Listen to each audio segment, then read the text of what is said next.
Thanks for joining us today, Karen, on Real Life. My pleasure, Deb. I'm so excited. Today we're talking about young women keeping their femininity in a male-dominated business world. Yes. What's been your experience around that? Oh, I've had first-hand experience, and I must admit, I'm the first to admit that I went very, very masculine.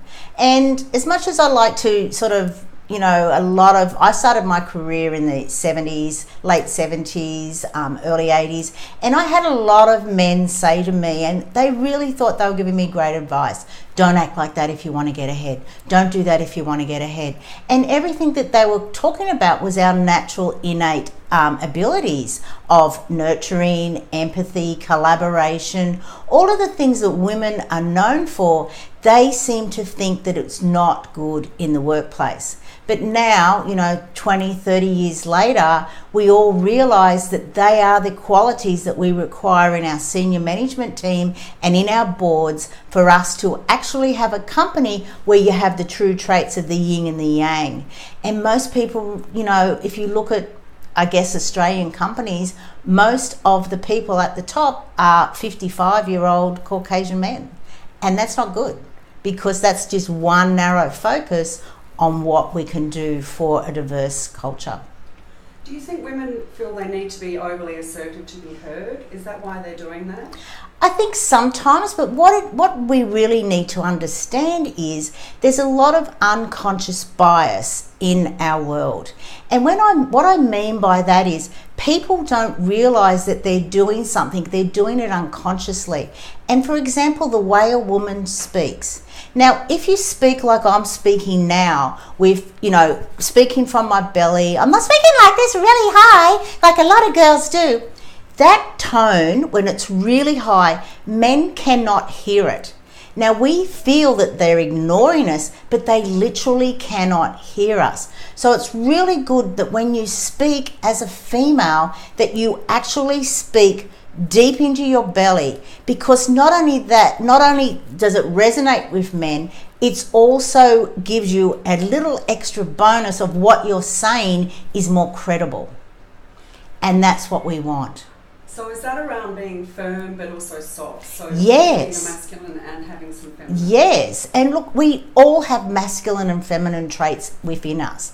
Though the thing we have to understand is we should not be living in the opposite of what we are. Like, we don't like feminine men and we don't like masculine women. So use your masculinity, like the traits of masculines, of being firm and direct, but you just go in and out of those traits as and when required. Can the masculine and the feminine energies complement each other? Totally. That's the yin and the yang. And we've all seen the little symbol of the yin and the yang. And that's what it's about. We wrap around each other and we both complement each other. And the more feminine you are, I have to tell you, as living in both ways, not only will men want to work with you, women will want to work with you, they will want to support you, and they will want to be you. And that's what we want. We don't want women bringing down women just because they're, horrible or nasty, or taking on those horrible traits, of manipulation and being bitchy and all those sort of things, which women have had to adopt over the years because we were suppressed and oppressed. Though now it's our time to actually rise, not to be above or below men, but just to rise, to be together, because we complement each other. I did want to ask you about some of the double standards in business. Yes. If men are strong, they're assertive, and if women are strong, they're seen as bitchy. Yes. Look, it's a well-known fact. It's been written about a lot of times, but that's because those women are acting like men. Whereas if they were still feminine and, bringing in the empathy and the nurturing and the collaboration, people would not even comment on that. They would say, yeah, well, when she did actually have to be, harder about this decision and say no to me, I can understand why. Whereas now you're sort of going, oh, well, that's because she's just horrible and stuff like that, because she's not being true to who she really is. And when you are, everyone will go, I understand who you are. What about women using their femininity or sexuality too much? What are the effects of that in the workplace? Well, I guess we've all done that. If we want something to go our way, we certainly know how to turn on the charm, don't we, ladies? But to be quite honest, when you know who you are and you know where you're going and you're out of your ego, you don't actually use your sexuality. You just use yourself. You be yourself, your authentic self. And therefore, as I said, people will just gravitate towards you anyway. So you don't need to use, and I guess it's really a little bit of manipulation if we're honest, isn't it? It is. Yes. What about any other tips for women in business around that topic? Anything else you'd like to add? Be yourself. Like, honestly, know who you are. And the best thing that you can do each day is to actually look after yourself first. Now, ladies, we're all known for we look after everyone else's needs before our own, and we end up in depletion. We end up depressed, overwork, overweight, because we're not being true to who we are and looking after we have 9 areas of our lives. And it's really good to understand that you need to tap into all of those 9 areas. And if you're not sure what they are mentally, professionally, financially, socially, family, physically, spiritually, emotionally, and environmentally. That's what makes up our world. When you tap into each of those areas, you will be at your best. And you'll start to understand that you are the only person you are going to spend your entire life with. So by looking after yourself, it sounds selfish, but it's not. But when you're in tip-top condition, then you can look after your family and they will be in tip-top condition. And then you will look after your professional life, which will be in tip-top condition, and all of the people involved with it. And it just goes on and on and on.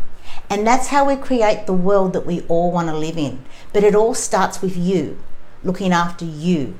So spend the first 60 minutes, 90 minutes of each day. Yes, you may have to rise early to do it, but it's beautiful. Seeing the sunrise is the best way to start a day. And then you will literally